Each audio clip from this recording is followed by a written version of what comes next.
Hey guys, so let me tell you a little story.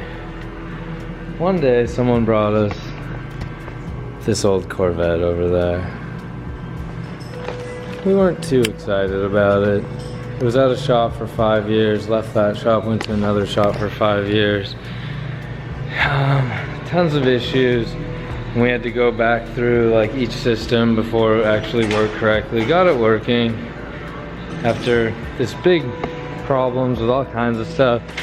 So many, and like it has a custom scuba tank. I think I've shown you guys this car before. If you're new to the channel, you haven't seen it. This custom scuba tank intake manifold that someone built previous to us. It was rounded like this on the back side, didn't even have an oil pump drive. We couldn't create oil pressure. Then we're like, oh, idiots before us, thank you.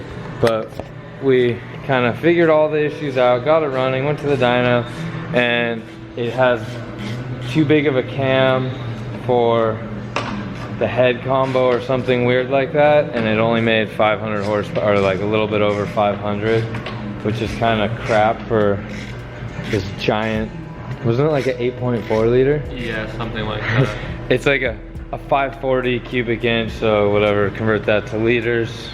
You guys have a calculator, ask Google.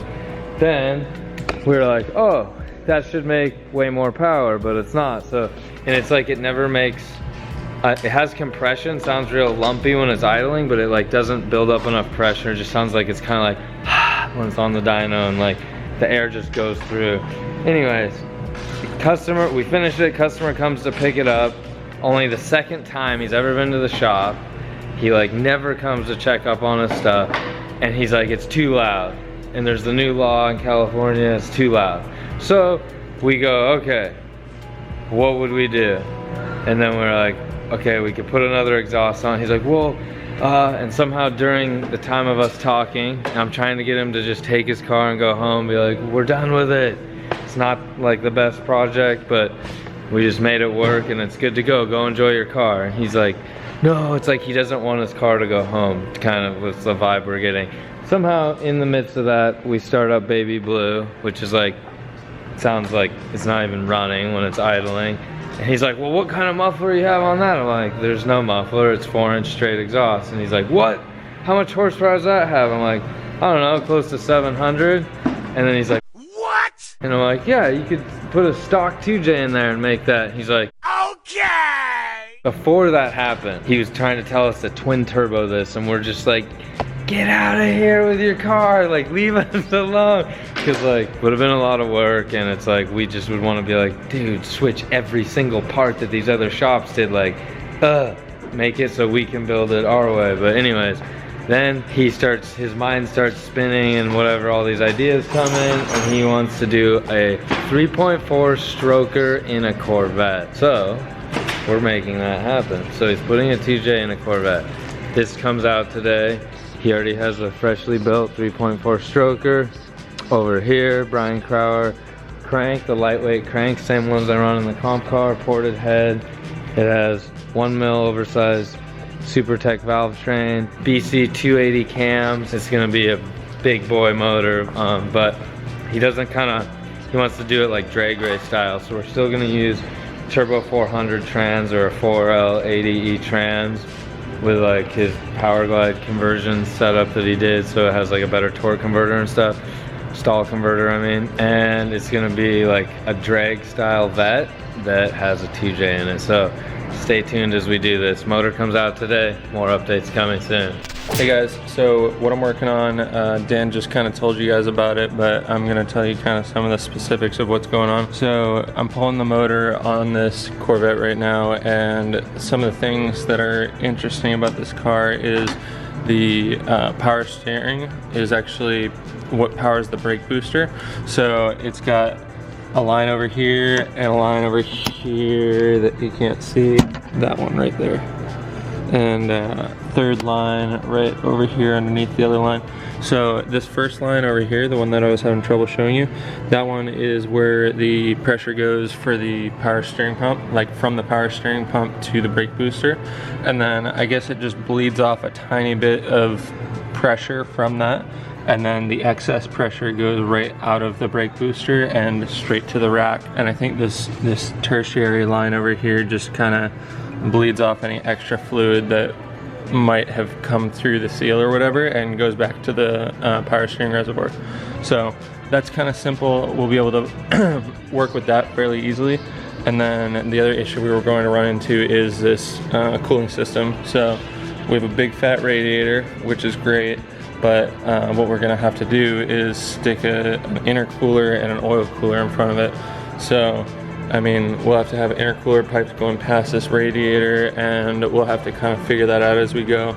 But the next thing I'm gonna do is pull this motor and then put the other motor in and start figuring out where exactly it's going to sit and how much space we have to do with what we wish.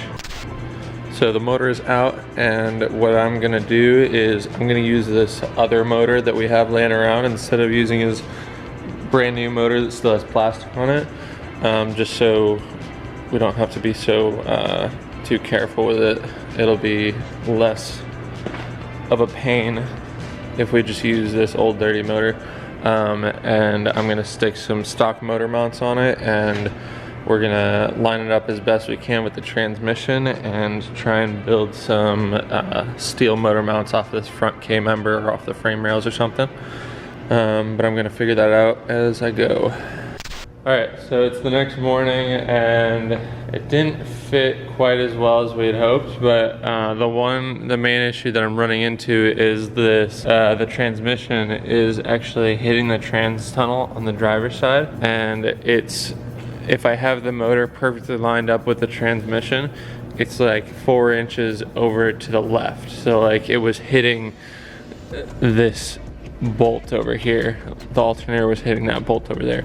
So what I did, I just kind of like centered it to see exactly how far off we were and if I could guesstimate and figure out where it needed to be. But I don't think it's gonna work out for right now. So what we're gonna do is we're gonna wait for the adapter plate to show up for the transmission so we can properly mate it up, and then when we get that all mated together, I'll center it and properly mount it in its final position without having to guesstimate anything. So we're gonna put this one on hold for a little bit, and I'm gonna work on the other Corvette. We're getting there. Basically what I did was, let me grab a flashlight. Oh, garage. What I did was I cut off that part of the motor mount because it wasn't actually going to be doing anything except for getting in the way, and then I reinforced the existing part of the motor mount and drilled out the hole so the Toyota mountain bushing sits right in the middle of it. And then from there I made these little plates that sit on top of the bushing here, and then these little angled pieces of tubing. And then all I have to do is connect the engine mount plate, which I also made this morning, to that angled piece of tubing, and you've got your engine mount. So I'm just gonna leave this tacked in place because right now it's not bolted up to the transmission and it could change slightly, but the motor is perfectly centered, perfectly level, if you can see that. And then I also measured the back side of the motor in the engine bay to make sure that it's straight between the two frame rails and between the two fenders. So it's tilted back at a tiny bit over 2 degrees right now, which is pretty normal. I think a stock motor sits at about 1.5 degrees, but it's not an issue as long as it doesn't break like 3 degrees, then it's kind of getting ridiculous. But because it is a rear sump, it probably wouldn't do anything either way. But I'm just gonna keep working on these motor mounts, get them knocked out, and then I'll pull the motor back out because next time we put a motor in here, it'll probably be his actual motor that's sitting over there on the stand. I'll show you guys when it's done. And there it is in its final resting place, hopefully.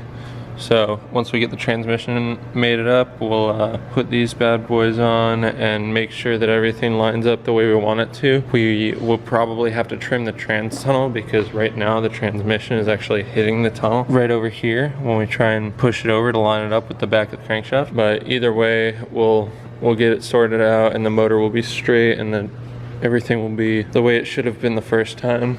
But that that motor was actually way off to the side, probably about 3 inches to the left, so it is what it is. That's about it for today on this one. I think I'm just going to pull the motor mounts off of the engine and pull the engine out of the engine bay and put it back over on the tire over there, and that'll be it for this for a while.